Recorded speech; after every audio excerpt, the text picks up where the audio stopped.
Hi, so today we're lucky enough to have Dr. Lizzie McCready, who is a tremendously experienced equine vet with time spent both here in Australia and in the UK.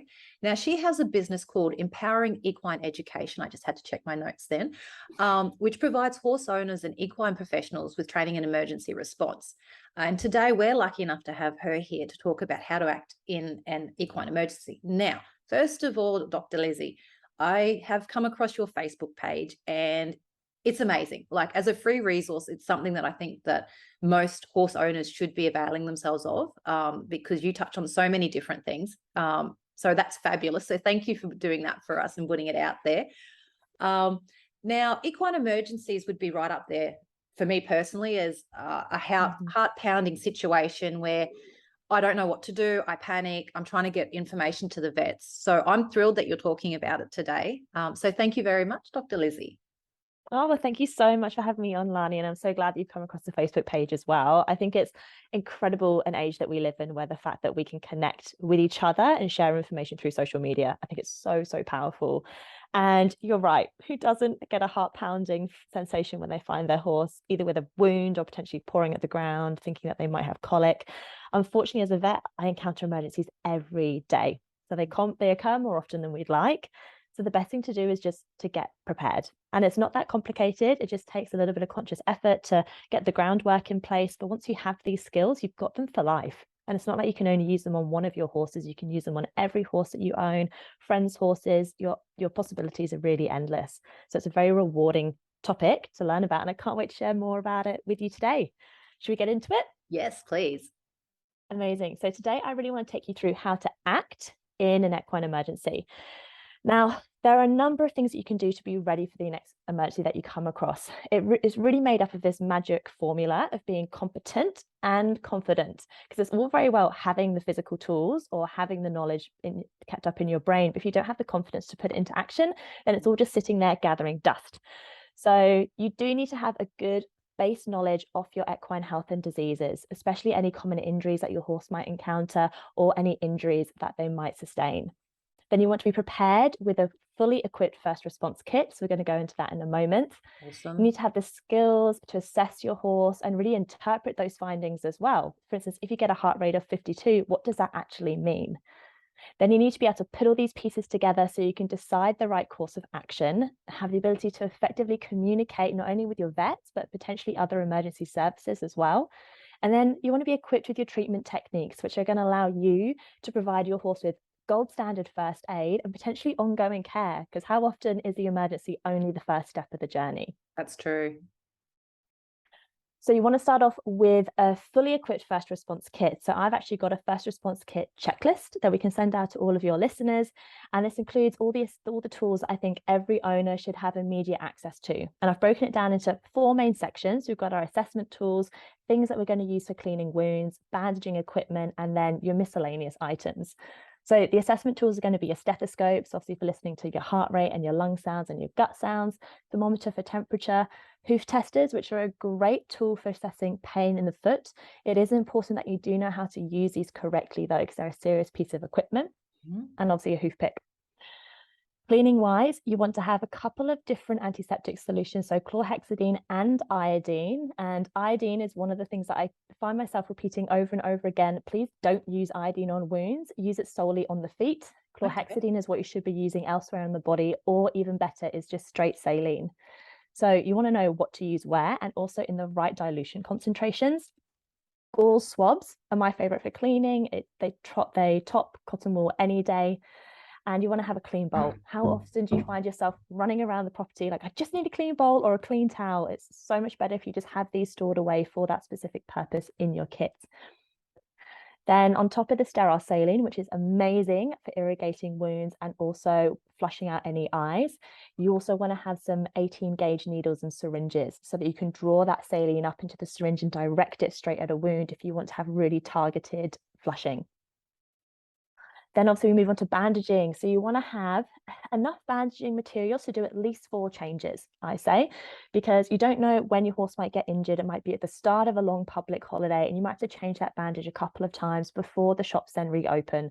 And the more that you can have your own bandage materials to rely on, the less you'll have to purchase them off the vet, and that's going to save you a lot of money in the long run.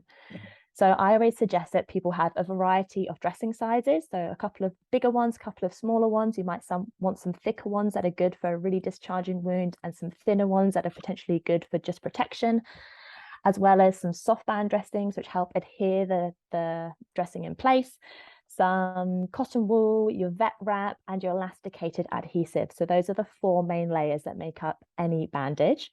It's also worthwhile having a poultice dressing, which is going to be specifically for feet and hoof abscesses, and some trusty duct tape for when you're doing your foot poultice as well. We then move on to your miscellaneous items. So you're going to want bandage scissors. Now, it's really important that you don't use either regular scissors or any form of knife, because if you're taking the bandage off with something really pointy and the horse moves, the point can go into the horse and snap off. And I have seen that happen. And the horses had to be admitted to hospital and have surgery, which ended up being the most expensive bandage change I think the owner had ever expected. Imagine. So trying to stay away from pointy things. The benefit of bandage scissors is that they have a curved edge to them.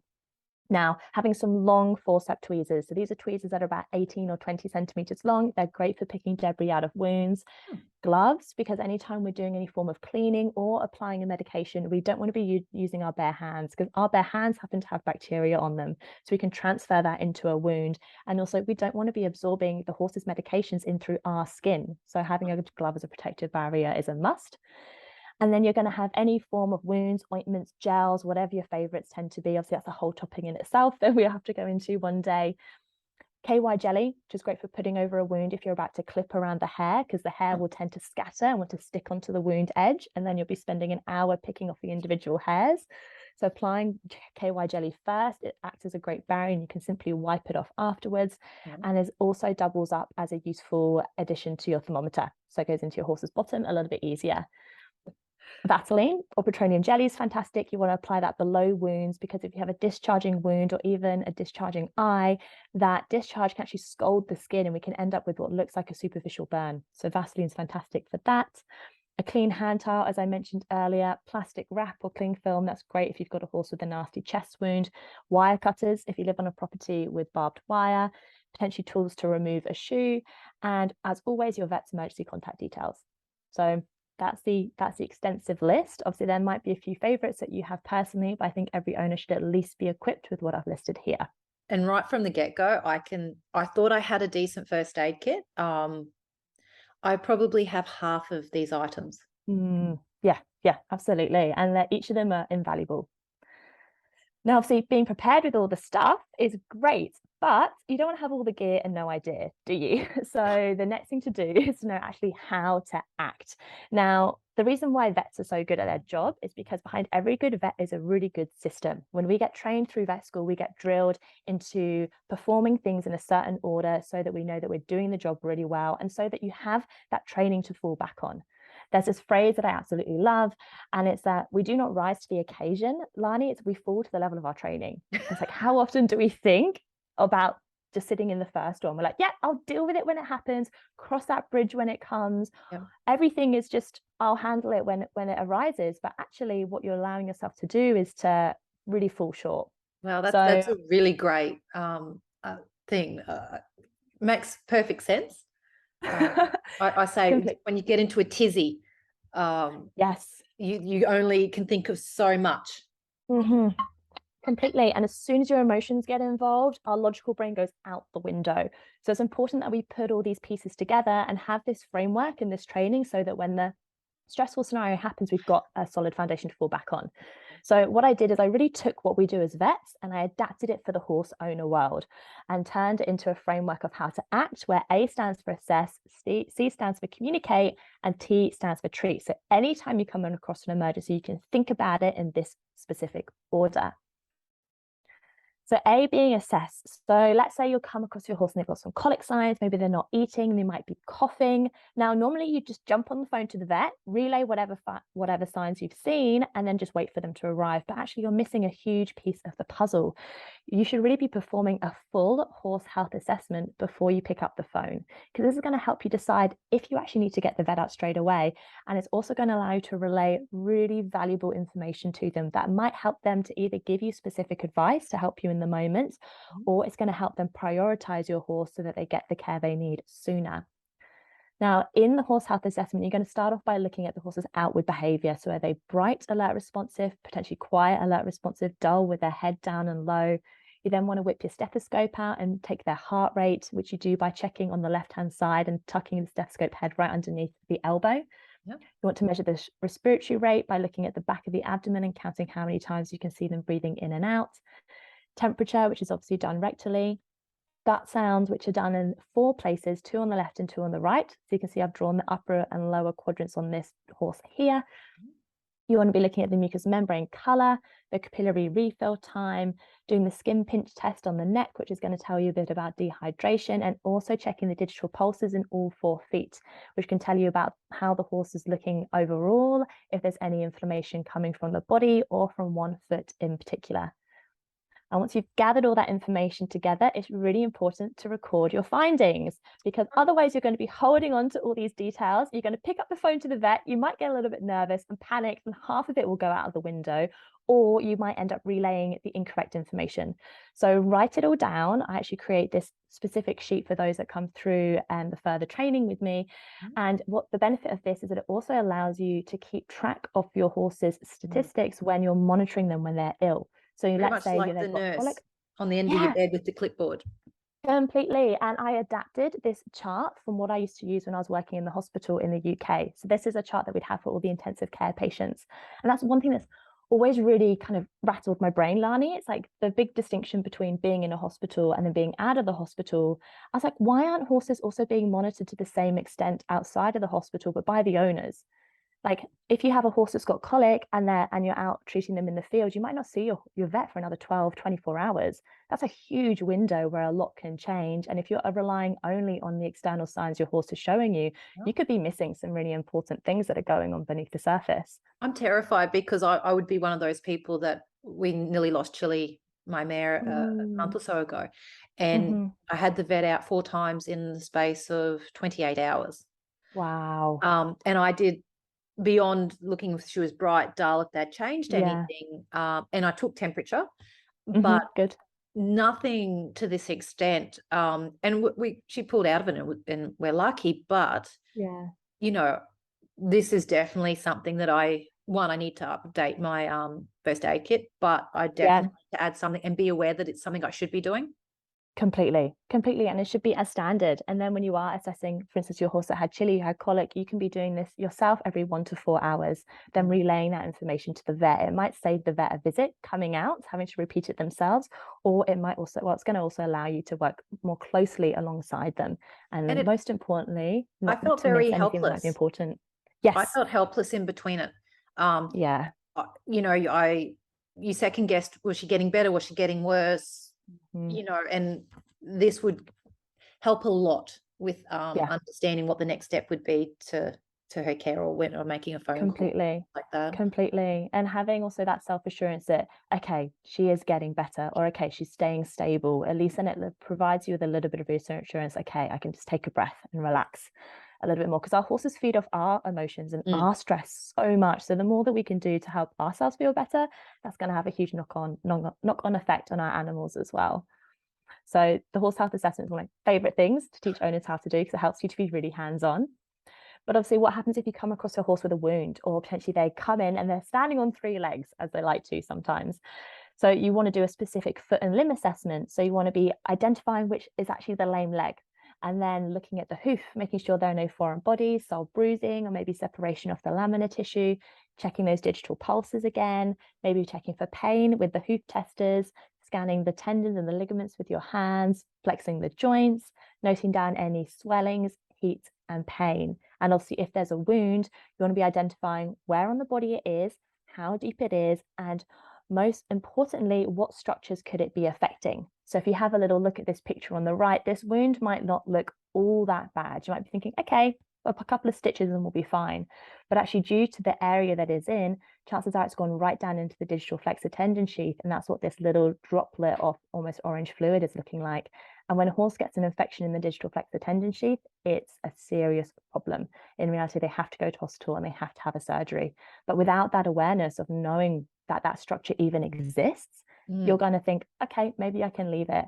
And I know that in this instance, this horse, the vet was unable to come out and see them for at least 24 hours. So in my opinion, I would have said, right, you need to float the horse to a clinic because the horse can't wait 24 hours in reality. But it takes the owners having that awareness to know what to look for to then be able to actually make that decision on behalf of their horse as well, instead of just being completely at the mercy of whoever picks the phone up and is offering you advice. And obviously the other thing is, can you see any exposed muscle or bone? And does it also need stitching? If you have a wound that's going to be stitched, it really needs to be stitched within the first 24 hours. If you start leaving it any longer than that, it's then going to have a much lower chance of staying together once it has been sutured. So once you've collected all that information together, purely just from the assessment, you then need to interpret your findings. So like I said at the start, you need to know, okay, so what does it mean if a temperature is 39, a heart rate's 42, and the gut sounds are quiet all over? You're going to think, okay, the horse is probably showing some colic signs. Maybe they've got a infected abdomen like a peritonitis because the temperature's high. You need to be able to put those pieces of the puzzle together. So you're combining it with your existing knowledge. And then from that point, you can then make a decision if you need to get the vet out. No one here likes spending money on things that they don't need, do they? So why can't we another also saddle apply pad? this completely, or 5, to be honest? And vets are severely under the pump when it comes to how many clients that we have lined up to see. So I feel in a way, as owners, us stepping up, we're taking a bit of pressure off the industry as well. And it's a good way just to help look after our vets. So once you've got all this information together, you want to then arrange for an emergency visit if that is what is needed. And you might potentially just be calling for advice or to discuss the case further. Vets are really fantastic in the way that we are happy to offer advice down the phone. We're not like lawyers where it costs $200 just to speak to us. We are more than happy to offer our assistance. And if you can provide really clear information and potentially videos and photos, that makes our job so much easier about giving tailored advice to you and your horse. And you might then also be able to just manage the emergency yourself and save the vet bill altogether. So what about C for communicate? Now, you might be thinking, why do we need to learn about communication? What a boring part of the framework. But do you know what? Having been on the other end of the phone, I can tell you that over 90% of emergency phone calls could be significantly improved. Because when I answer the phone to an owner in a panic who forgets to tell me where they're from, forgets to tell me the horse's name, all they're telling me are the dramatic symptoms that they can see, we end up spending a lot of time having to navigate that conversation just to get, like, extract the information that's actually valuable before I then have what I need to be able to get on the road and get to the horse.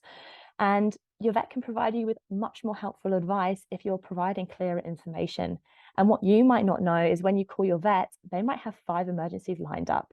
And if you call them to say, oh yeah, they've just got a wound over this spot on a leg, or oh yeah, they've just got some colic signs, chances are they'll put you to the bottom of the list. But if you say, my horse has got colic signs, their heart rate's 82, their gums are looking purple, and they've got digital pulses in all 4 feet, your vet's going to go, shit, all right, we're bumping you up to the top and I'm going to come and see you first. So it's that really that understanding that like what the information that you offer can affect that prioritization list. Now, a really useful bit of information is just to start with your name, the horse's name, and the signalment. I know that sounds really simple, but a lot of people forget that. And the horse's signalment includes their age, their breed, and their sex. So it might be, my horse's name is Charlie, he's a 10-year-old thoroughbred gelding. Like, that information is really valuable because that's a horse that's a 10-year-old thoroughbred gelding versus a mare that is a 6-year-old or like a 6-year-old warm blood mare that's in foal. We're going to be thinking 2 different things. Also, just make a note of if you're registered to the clients or if you're new to the practice, that shouldn't affect whether the vet comes out to see you, but it will make it a little bit easier for them to look up your details. Then get stuck into relaying any vital information relating to the situation and the assessments. That might be your colic, your wound, your eye injury. Now, to make this all a lot sooner or a lot simpler, anyone who comes through the training that I offer, I actually just create SOS scripts. So I've got a colic SOS script, a wound one, a laminitis one, so that you can just look up the script and you just follow it step by step and relay the information That's so in that good. format. That's a lot easier for you.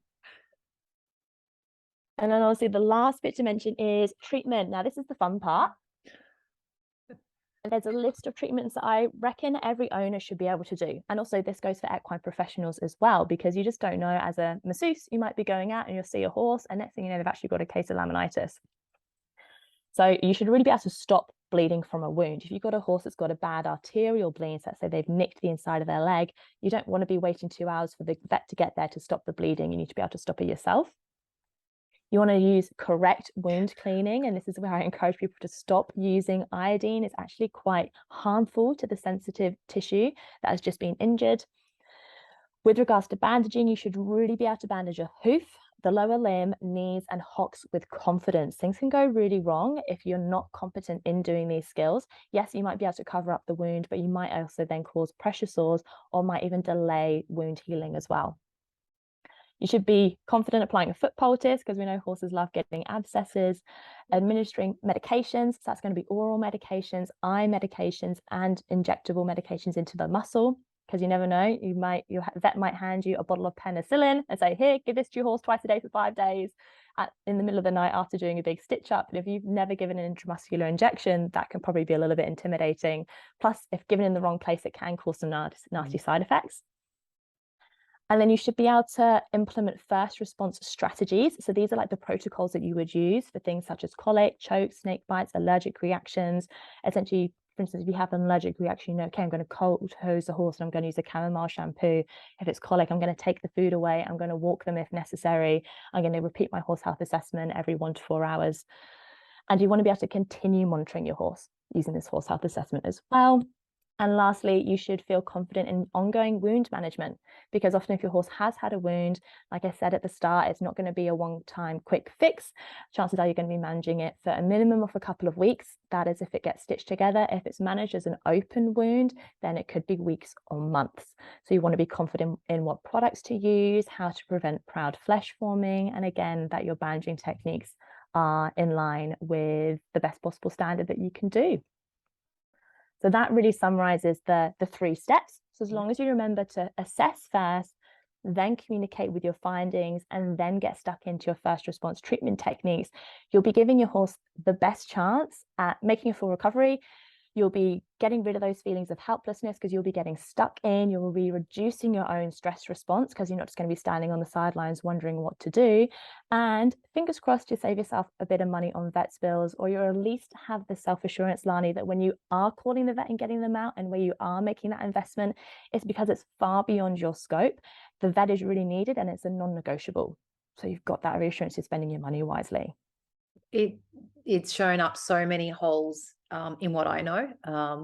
I would have considered myself quite experienced, outdated knowledge, but experienced enough. But yeah, I'm sitting here making mental lists of what I need to add or improve on. So thank you very much. Like, I'm still processing it all. And this is just the start. Like, honestly, if there's anyone here that's actually listening and then thinks, God, you know what? I'd love to know how to do all of that. And you'd actually have a passion for learning more about horse health, injury, illness, because obviously the knowledge is really important as well. This is why I've created a full 8-week online training, because it's such a big topic. Now, I mean, over the 8 weeks, you really are gifted what I've learned in the past 10 years of being in the veterinary industry. So it's a serious fast track.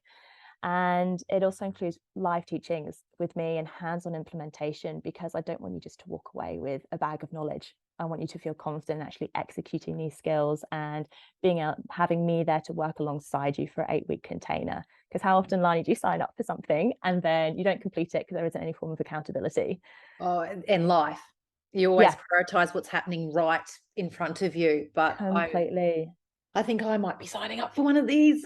Ooh, maybe. Well, if you're interested, I'm running a training at the moment. Then I'm going to have a little break over Christmas, but we'll be starting again on the 9th of January in 2023. And if there's anyone here who's listening who happens to be in Victoria, I do a couple of in-person workshops. So I've got one happening at the end of October, and then I'm actually going to be speaking at Equitana in November as well, which is going to be really, really exciting. And as you already pointed out, I do offer educational resources online as well. So there's the Horse Health Hub Facebook group, which is a free resource. And you can always follow me on Facebook and Instagram as well, because I try to offer as much valuable content as I can. because I think the more horse owners know about this topic, the better standard of horse care we're going to be able to offer our horses, not just in Australia, but this is worldwide as well. Yeah. And I think it's also really helping the vet industry from the ground up. It's as I said, I wasn't sure what I was expecting from your presentation today, but wow. You're happy? It's been a lot. Now, I do have one curly question to finish on for you, Yes, one of our please. members. Licorice. Yes. Is there a difference between licorice you buy from Horseland and licorice from Coles or Woolies? And if they're the same, or is licorice something okay to give the horses as a treat? And is there a difference? Oh, well, I'd have to look at the ingredients on the back of the packet because I don't know exactly what is inside the licorice from Horseland to know if it's any different. I'd like to think it has less artificial sweeteners in. It's probably more molasses based if it's designed specifically for the horses. And I mean, molasses and licorice themselves are two things that horses absolutely love. Licorice, horses will actually seek it out naturally in the wild because it is a really strong medicinal plant. It's got strong anti-inflammatory and antimicrobial properties. So from that element, it's great. But obviously, we've taken it and we've packaged it and we've maladapted it to form it into a treat form. So it's probably not got as many medicinal properties, and it is very high in sugar. So I think that it is a great treat for them, but each horse is going to be individual with how much they can tolerate. For instance, a small pony that's prone to laminitis, I'd be avoiding licorice in because it might tip them over the edge when it comes to the glucose concentration. But if you've got a big rangy thoroughbred, they can probably have a licorice treat a day and they would be fine on that. So it really depends on what your horse's individual sensitivity to sugar is. And yeah, I would probably say that getting a horse-based licorice would be better than something that you pick up off the shelves of supermarkets because the type of sugar in it is going to be more suitable for horses. Awesome. I'd never thought about the question until someone asked us. So thank you for having the answer for us. That's all right. Thank you. I can't thank you enough for sharing what you have today. I think that for a lot of people, it's a bit of an eye opener for where we sit for those first aid responses. And you've got your links up here. I'll also have links in the comments for people to be able to come and check you out and all of that. Thank you so much for today. It's as I said, I'm still processing. I'm just I don't know. There was so much and so clearly explained too. So I'm still already making a list in my head of what I'm going to do. Well, you hope you can go back, rewind, and what I would do is I can also get a copy of the first response kit checklist made up as well. So I'll include a link for anyone who wants it to download that checklist. So at least you can print it off and then you can tick it off as you complete your list. What I actually do is I have a copy of the first response checklist on the back of the horse health assessment sheet. I have them laminated and I keep them in the kit. So you have them back to back and then you can use a Sharpie pen to fill them in and methylated spirits to wipe it off. So it's then reusable too. That's a brilliant idea. Your kit checklist acts as an inventory. So you're always staying on top. Oh, yeah, lots of online ordering for me coming up. I know. But yeah, this is just the tip of the iceberg. And if there is anyone coming to Equine, let me know because I'd love to meet as many people as possible who is tuning in. Awesome. So you heard that, Lake to Blooms. Go see Dr. Lizzie. Say hello to her. Awesome. Thank you very much for that today. Thanks so much, Lani. It's been Hopefully wonderful we'll catch speaking. up with another interesting topic soon. Absolutely. I'd love to. Thank you.